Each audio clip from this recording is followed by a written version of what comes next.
Hello friends, good morning. मैं अशोक आप सभी का एक बार फिर से बहुत ही मोस्ट वेलकम करते हैं।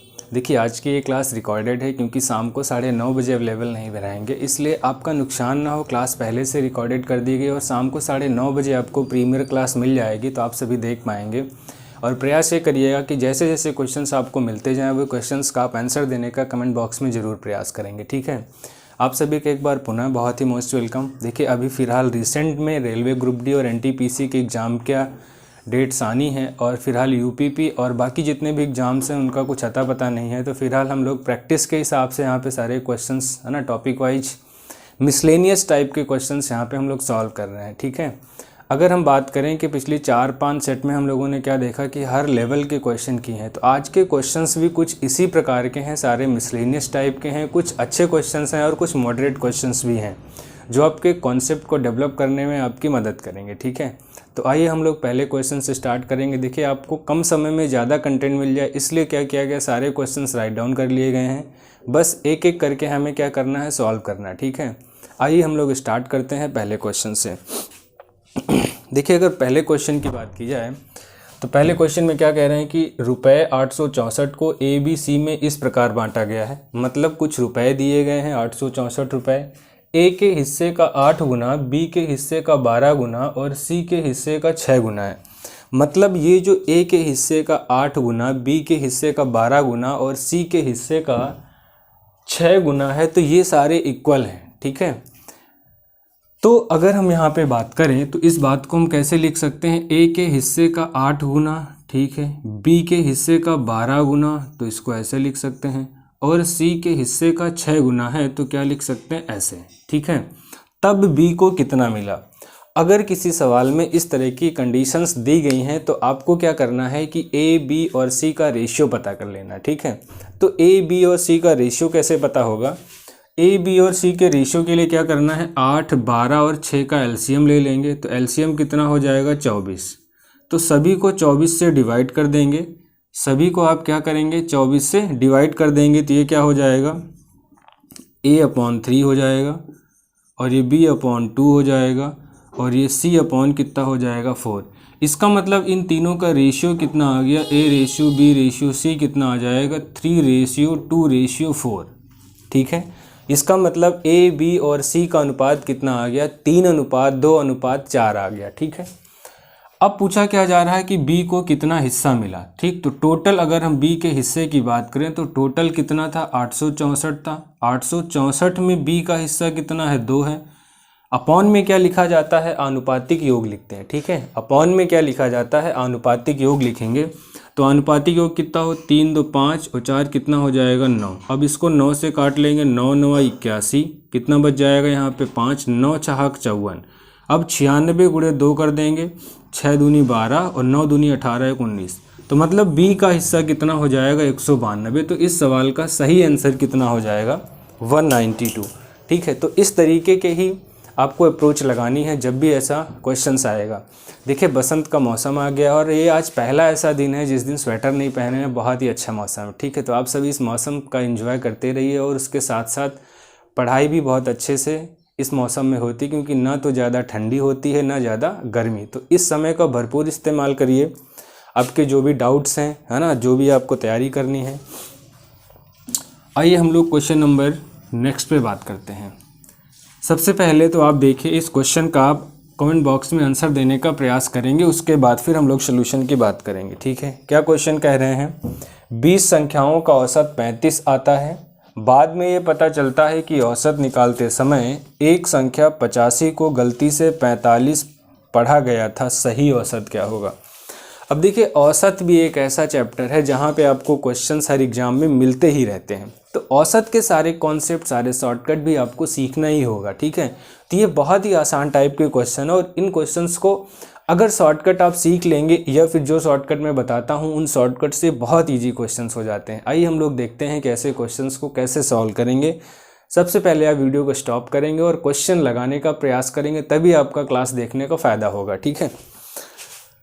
क्या कह रहे हैं, 20 संख्याओं का औसत 35 है। देखिए, एक तो क्या होता है कि फॉर्मूले का यूज करके हम क्वेश्चंस को सॉल्व करें। दूसरा तरीका क्या है कि हम शॉर्टकट अप्लाई करें और सीधा आंसर पे पहुँचें।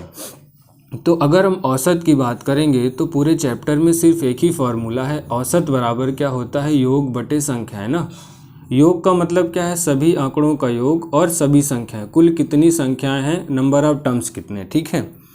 बाद में ये पता चलता है कि क्या कह रहे हैं कि 20 संख्याओं का औसत कितना है, 20 ये संख्याएं हैं, औसत कितना है, 35 है, ठीक है। बाद में ये पता चला कि औसत निकालते समय एक संख्या 85 को गलती से 35 पढ़ा गया था, 85 को गलती से 45 पढ़ा गया था। मतलब पढ़ना कितना चाहिए था 85, लेकिन पढ़ा कितना गया 45। तो कितना कम पढ़ा गया है, तो कितना कम पढ़ा गया है, 40 कम पढ़ा गया है। आप ध्यान से देखेंगे, अगर 40 कम पढ़ा गया है, जो औसत दिया गया है, इसका मतलब जो 20 संख्याओं का औसत 35 है, तो इसका मतलब ये औसत क्या हो जाएगा, बढ़ जाएगा, क्योंकि 40 क्या किया गया, कम पढ़ा गया है। कितने आंकड़ों पर, 20 आंकड़ों पर। इसका मतलब जो सही औसत होगा वो +40 के हिसाब से कैलकुलेट करेंगे ना, क्योंकि हम लोग जब भी इसका औसत का शॉर्टकट सीखते हैं तो -40 और +40 दोनों इक्वल होने चाहिए, उसी कंडीशन पे बात बन पाती है। तो +40 होना चाहिए कितने आंकड़ों पर, 20 आंकड़ों पर 20 संख्याएं हैं। इसका मतलब औसत कितना बढ़ जाएगा, औसत उनका 2 बढ़ जाएगा। इसका मतलब 20 संख्याओं का औसत अगर 35 है, लेकिन जब 85 को 45 पढ़ा गया तब, लेकिन कितना कम पढ़ा गया, 40 कम पढ़ा गया। सही औसत के लिए 40 ज़्यादा पढ़ना होगा, +40 करना होगा, कितने आंकड़ों पर, 20 आंकड़ों पर। इसका मतलब जो भी औसत है वो 35 से +2 हो जाएगा। तो इस सवाल का सही आंसर क्या हो जाएगा, 37, बी ऑप्शन आपका सही हो जाएगा, ठीक है। बाकी बेसिक तरीका है, दोनों का योग निकाल लेंगे अंतर करके, वो एक जनरल तरीका है, उससे क्वेश्चन आप सॉल्व करेंगे, ठीक है। आइए हम लोग अगले सवाल पे बात करते हैं। अब देखिए अगला सवाल भी बहुत ही कॉमन सवाल है, पिछली 2-3 क्लासों में ये सवाल लगातार रिपीट हो रहा है और हर सेट में मिल रहा है, तो इम्पॉर्टेंट टाइप का ही क्वेश्चन है ये भी। क्या दिया हुआ है कि x + 1/x = 2 दिया हुआ है। आपको सवाल दिया गया है कि x + 1/x की वैल्यू 2 है और आपको बताना क्या है, x की पावर 100 + 1/x की पावर 100 बताना है। तो इस क्वेश्चन का आंसर क्या होगा, सबसे पहले आप देखेंगे और वीडियो स्टॉप करेंगे, क्वेश्चंस का आंसर निकालने का प्रयास करेंगे। और आपके पास ऑप्शन है 2, 0, 1 और -1 ना, क्योंकि देखिए मैथ्स में अगर आप सिर्फ वीडियो देखते चले जाएंगे, क्वेश्चंस को अटेम्प्ट नहीं करेंगे, ट्राई नहीं करेंगे, तो मुझे नहीं लगता कि आपका बहुत ज़्यादा बेनिफिट होगा। सिर्फ आप रिवीजन करेंगे और कुछ समय बाद वो भूल जाएंगे। इसलिए जब भी आप मैथ्स की क्लास पढ़ें तो कॉपी पेन पेपर लेके ज़रूर बैठें और क्वेश्चन को सॉल्व भी करते चलें, ठीक है। देखिए क्या लिखा हुआ है कि x + 1/x = 2 दिया गया है और हमें बताना क्या है, x की पावर 100 + 1/x की पावर 100 की वैल्यू क्या होगी। अब देखिए x + 1/x एक ऐसी कॉमन टर्म है जहाँ पे बराबर 2 है ना। पिछले 2-3 क्लासों में भी क्वेश्चंस आपको लगातार बताए गए और प्रैक्टिस सेट में भी क्वेश्चंस लगातार मिला हुआ है, ठीक है। तो कैसे करेंगे, जब भी आपको x + 1/x = 2 दिया हो तो हमें क्या निकालना रहता था, x की यूनिक वैल्यू। तो x की यूनिक वैल्यू क्या आती है, x = 1 रख देते हैं। ये देखते हैं कि 1 कहाँ से आता है। इसको अगर आप थोड़ा सा सॉल्व करोगे, एलसीएम लोगे यहाँ पे क्रॉस मल्टीप्लिकेशन, x² + 1/x = कितना हो जाएगा, 2। इसे हम क्या लिख सकते हैं, x² + 1 = क्या हो जाएगा, 2x। इसे हम लिख सकते हैं x² + 1 - 2x = क्या हो जाएगा, 0। क्योंकि देखो हमें क्या निकालना है, x की वैल्यू निकालना है। तो x की वैल्यू निकालने के लिए हमें क्या करना होगा, कुछ ना कुछ यूनिक सोल्यूशन फाइंड करना होगा। अब देखिए अगर यहाँ पे हम बात करें तो x तो x² है, 1 को क्या हम 1² लिख सकते हैं, -2 × a × b, मतलब 2x को 2ab की फॉर्म में इसलिए लिख लिया गया क्योंकि एक फॉर्मूलेशन तैयार हो रहा है, a² + b² - 2ab। तो ये हो जाएगा a - b का होल स्क्वायर बराबर कितने हो गया, 0 के। तो x - 1 = 0 आ जाएगा। तो फाइनली जो x की वैल्यू आती है, अगर कहीं पे x + 1/x = 2 दिया गया है और आपसे कुछ भी पूछा जा रहा है तो आप हमेशा क्या वैल्यू पुट करेंगे, x की वैल्यू क्या रखेंगे, 2, ठीक है। x की वैल्यू 2 रखेंगे, x की वैल्यू 1 रखेंगे, सॉरी x की वैल्यू 1, तो अगर यहाँ पे 1 रखेंगे तो 1 की पावर 100, तो ये भी 1 हो जाएगा, जिसका मतलब 1 + 1/1, तो 1 + 1, तो फाइनल आंसर कितना हो जाएगा 2। तो इस सवाल का सही ऑप्शन कौन सा हो जाएगा, ए ऑप्शन। देखिए मैथ्स एक ऐसा सब्जेक्ट है जहाँ पर आप 100% पूरे में पूरे नंबर ला सकते हैं, और किसी भी कंपटीशन एग्ज़ाम में किसी एक सब्जेक्ट में आप 100% स्कोर करते हैं तो यकीन मानिए आप बहुत सारे लोगों को पीछे करते हैं ना। तो इसलिए इस सब्जेक्ट पे आपको थोड़ा सा, बहुत ही आसान सब्जेक्ट है, सिर्फ आपको रिवीजन की ज़रूरत है, लगातार क्वेश्चंस लगाते रहना है, हर टाइप के कैटेगरी वाइज सारे टॉपिक्स लगातार। अगर आप कुछ समय के लिए महीने 2 महीने स्टॉप कर देंगे तो फिर जितना भी आप पढ़े रहेंगे सारी चीज़ें आप भूलेंगे। इस वजह से रेगुलर मैथ्स लगाते रहना बहुत ज़रूरी है, ठीक है, जिससे आपकी स्पीड, कैलकुलेशन और सारे कॉन्सेप्ट आपके दिमाग में बने रहें।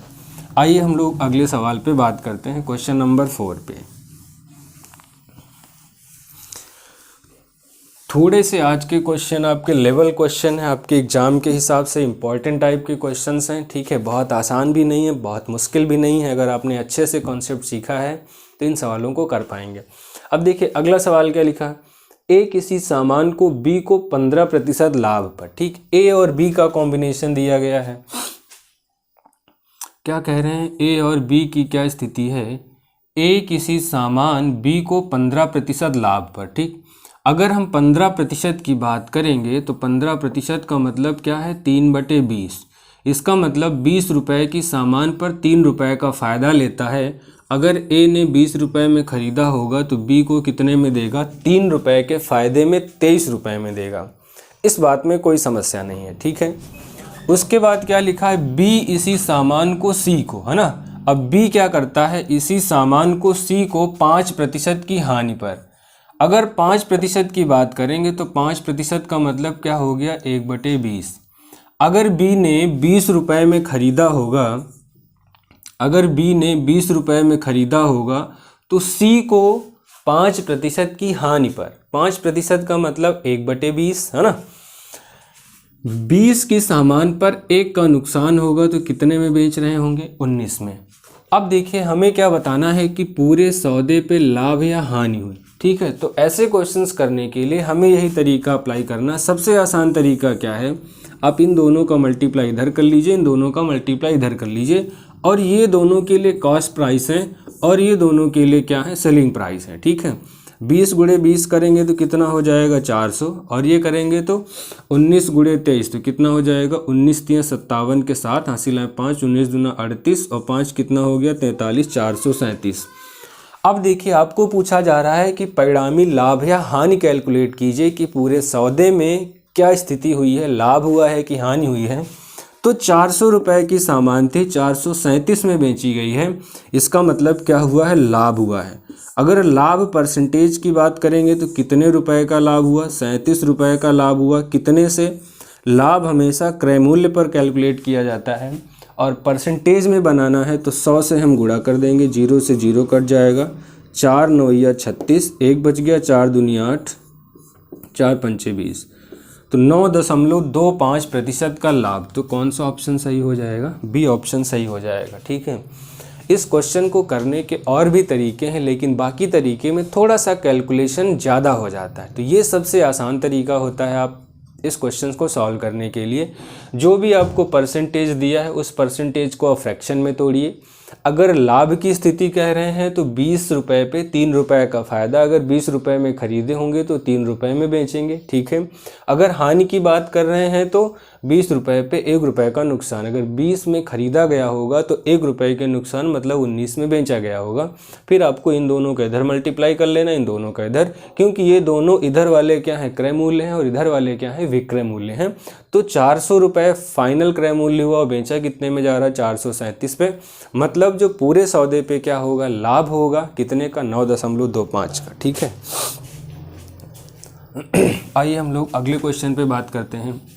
देखिए अगला क्वेश्चन भी बहुत अच्छा क्वेश्चन है, और लाभ और हानि परसेंटेज ये और चक्रवृद्धि ब्याज, साधारण ब्याज, है ना, ये चारों टॉपिक बहुत ही इंपॉर्टेंट हैं। आप जो भी एग्ज़ाम देने जाएंगे वहाँ पे आपको क्वेश्चंस मिलने ही मिलने हैं, और बहुत ही आसान टॉपिक है, सिर्फ आपको रेगुलर अभ्यास की ज़रूरत है। गणित में आपको अगर अपना बेसिक स्ट्रॉन्ग करना है तो सिर्फ दो बातें ध्यान में रखिए। पहली बात, आपको रेगुलर रिवीजन करना है, और दूसरी बात थोड़ा सा कैलकुलेशन पर्सन पे आपको काम करना है कि कैलकुलेशन में मिस्टेक ना हो, क्योंकि जनरली एग्ज़ाम के प्रेशर की वजह से गलतियां जो होती हैं वो कैलकुलेशन में ही होती हैं। ठीक है, आइए इस क्वेश्चन का आंसर बताइए क्या होगा। क्या कह रहे हैं, एक आदमी ने एक घोड़ा और एक वाहन 40,000 रुपये में खरीदा। मतलब घोड़ा और वाहन दोनों को मिलाकर टोटल कितना दिया गया है, 40,000 रुपये में खरीदा। ठीक है, उसके बाद क्या कह रहे हैं, घोड़े को 10% के लाभ पर बेच दिया और वाहन को 5% की हानि पर बेच दिया। कुल सौदे पर उसे 1% का लाभ हुआ, तो घोड़े का क्रय मूल्य क्या था।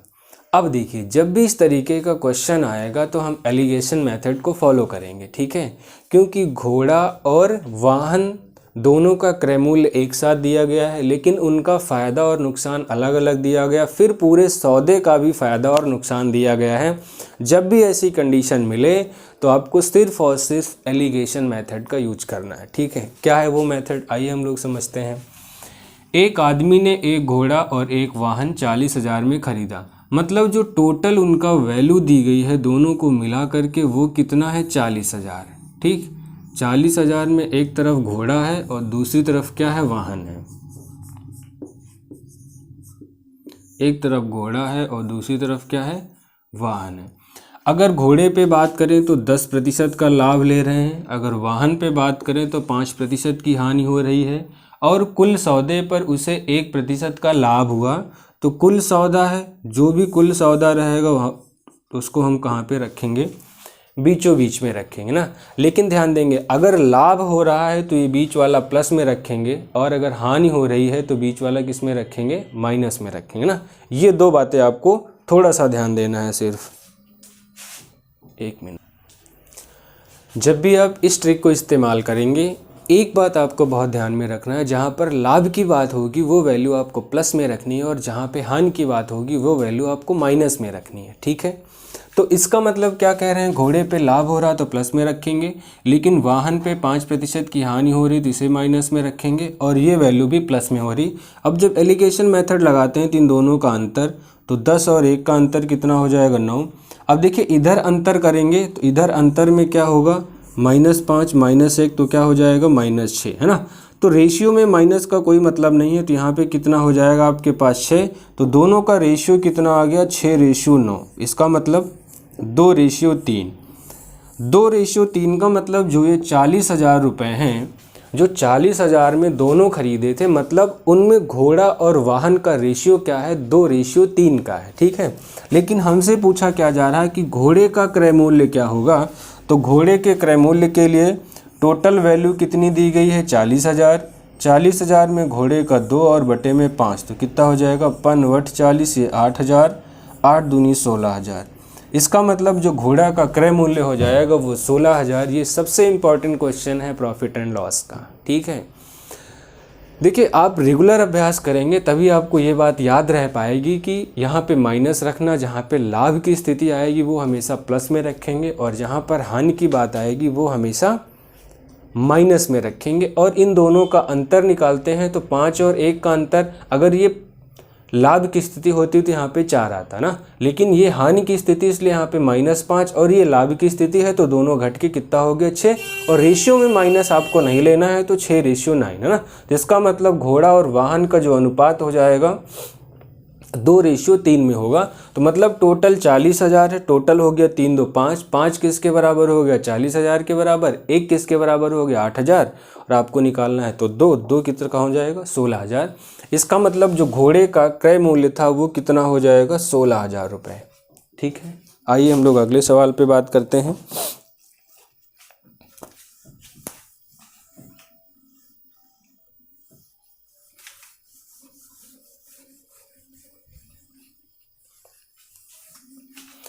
अगला सवाल भी अपने चैप्टर का सबसे इम्पॉर्टेंट सवाल है, और यहाँ पे जनरली गलतियाँ होती ही होती हैं। ठीक है, तो कुल मिला के आज का जितना भी कलेक्शन है वो सारा इम्पॉर्टेंट क्वेश्चन है, और ये सेट आपके लिए बहुत ही इम्पॉर्टेंट है। एक आयताकार हॉल की सतह 8 मीटर × 6 मीटर, मतलब एक आयताकार हॉल दिया गया जिसकी सतह का मतलब फर्श फर्श की लंबाई और चौड़ाई दे दी गई 8 मीटर गुणे 6 मीटर। ठीक है, एक आयताकार फर्श है, सतह का मतलब फर्श हो गया जिसकी लंबाई और चौड़ाई 8 मीटर गुणे 6 मीटर है। ठीक है, तथा फर्श पर वर्गाकार टाइल्स बिछवाना है। अब फर्श पे क्या कराना है, इन्हें टाइलीकरण कराना है। जो वर्गाकार टाइल्स है, टाइल्स कैसा रहेगा,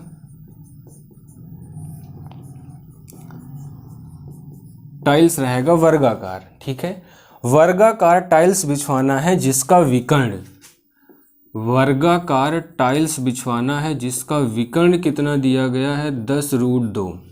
ठीक है, 10√2 सेंटीमीटर। अब ये बात आपको यूनिट हमेशा ध्यान रखनी है। जब भी मेंसुरेशन का कोई भी क्वेश्चन आप सॉल्व कर रहे होंगे तो आपको यूनिट पे हमेशा फोकस रखना है कि कहाँ पे मीटर दिया गया, कहाँ पे सेंटीमीटर दिया गया। जब भी फाइनल आंसर आप निकाल रहे होंगे या क्वेश्चन की शुरुआत करेंगे तो सब यूनिट को एक जैसा कर लेंगे। ठीक है, तो विकर्ण कितना दिया गया, 10√2 सेंटीमीटर। तो ऐसी कुल कितनी टाइल्स की आवश्यकता होगी, मतलब जो फर्श का एरिया दिया गया, जो फर्श की सतह दी गई है 8 मीटर गुणे 6 मीटर की सतह है और जिसमें वर्गाकार टाइल्स बिछानी है, जिसमें टाइल्स का विकर्ण, देखिए हमें टाइल्स के विकर्ण से कोई मतलब नहीं है, वर्गाकार विकर्ण। अगर वर्ग के विकर्ण की बात करें तो भुजा√2, मतलब जो वर्गाकार टाइल्स है अगर हम उसकी भुजा की बात करेंगे तो भुजा कितनी हो जाएगी, 10 सेंटीमीटर। भुजा कितनी हो गई, 10 सेंटीमीटर। ठीक है, अब क्या बताना है कि कुल कितनी टाइल्स की आवश्यकता होगी। अब जैसे देखिए, मान लीजिए कि ये एक फर्श है, आयताकार फर्श है, इसमें हमें टाइल्स लगाना है। ठीक है, किस 10-10 सेंटीमीटर के वर्गाकार टाइल्स के ब्लॉक बनाने, इस तरीके से टाइल्स लगेंगी 10 सेंटीमीटर जिनकी एक भुजा रहेगी। ठीक है, तो आप बताइए कि हमें क्या करना है कि अगर टाइल्स की संख्या निकालनी है, टाइल्स की संख्या निकालनी है तो कितने एरिया में टाइल्स लगनी है, तो वो एरिया क्या है, 8 मीटर गुणे 6 मीटर। लेकिन ये सेंटीमीटर में है तो इसको भी सेंटीमीटर में बना लो, तो ये क्या हो जाएगा, आयताकार है तो आयत का क्षेत्रफल लंबाई गुणे चौड़ाई 800 गुणे 600 हो जाएगा। ठीक है, लेकिन जो टाइल्स लगानी है उस टाइल्स का भी तो क्षेत्रफल पता होना चाहिए।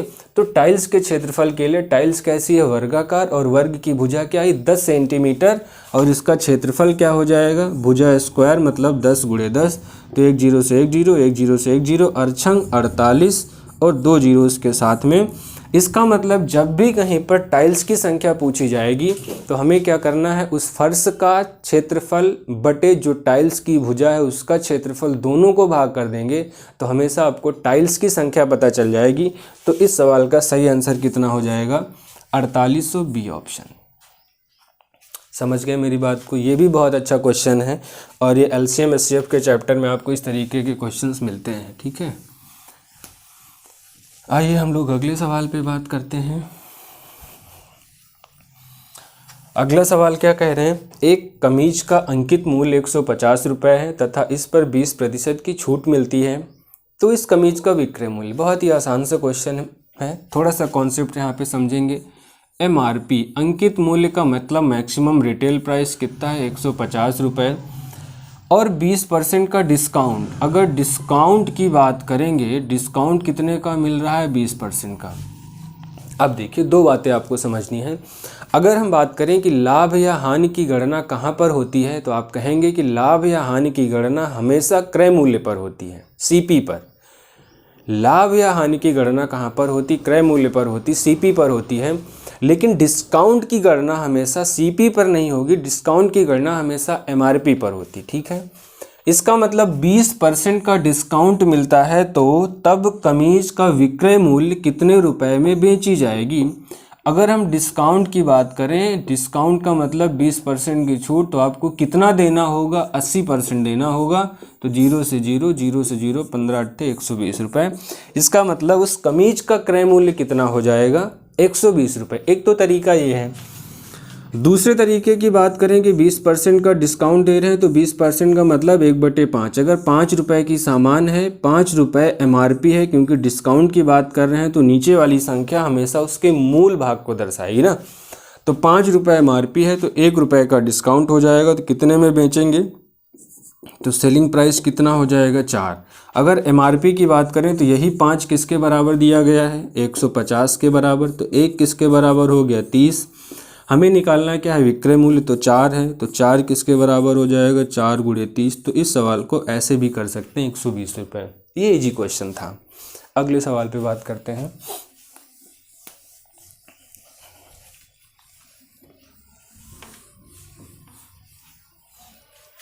ठीक है, अब देखिए अगला सवाल क्या कह रहे हैं, यदि A का 60% बराबर B का 30%। अच्छा क्वेश्चन है, बेसिक का क्वेश्चन है। क्या कह रहे हैं, A का 60% बराबर B का 30%। ठीक है, तो A का 60% का मतलब क्या हो गया, A गुणे 60/100 बराबर B गुणे 30/100। 100 से 100 कैंसिल, 0 से 0, 3 दूनी 6। इसका मतलब 2A बराबर B हो गया। यहाँ से अगर A रेशियो B की बात करेंगे तो 1:2, क्योंकि अगर कहीं पे A और B इक्वल दिए गए हैं, इसका मतलब संभवतः उस क्वेश्चन में उन दोनों का रेशियो ही निकालेंगे। ठीक है, दूसरी बात क्या लिखा है, B = C का 40% ना, तो C का 40% का मतलब हो गया 2/5। इसका मतलब B और C की बात करेंगे तो क्या अनुपात हो जाएगा, 2:5। ठीक है, अगर कहीं पे ऐसी कंडीशन मिलती है कि A रेशियो B आपने निकाल लिया है और B रेशियो C निकाल लिया है, तो संभवतः हर एक क्वेश्चन में हमें उन सब का सम्मिलित रेशियो निकालना होगा। सम्मिलित रेशियो का मतलब A ratio B ratio C जरूर निकालेंगे। ठीक है, तो देखिए A रेशियो B आपको दिया गया है कितना, 1:1:2।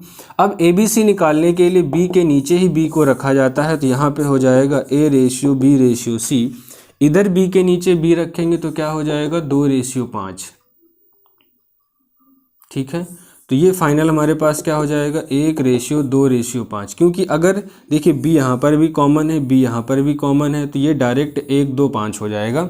इसका मतलब A ratio B ratio C कितना हो गया, 1:2:5। ठीक, इसका मतलब क्या हो गया, A का मान 1 है, B का मान 2 है, C का मान कितना है, 5 है। अब क्या कह रहे हैं, C बराबर A का x%। C बराबर A का x%। ठीक है, तो C की वैल्यू है 5, A की वैल्यू x, और x% का मतलब x/100, तो x की वैल्यू कितनी हो जाएगी, 500। तो यही आपसे इसमें पूछा जा रहा था कि x का मान क्या होगा, तो x का मान कितना आ गया, 500। ठीक है, ये भी बहुत ही बेसिक क्वेश्चन था। थोड़ा सा प्रैक्टिस मोड में रहेंगे तो हमेशा आपको जब भी पेपर मिलेगा तो पैनिक नहीं होंगे और क्वेश्चंस को कर पाने में आप पूरा कंसंट्रेशन लगा पाएंगे। ठीक है, आइए हम लोग अगले सवाल पे बात करते हैं।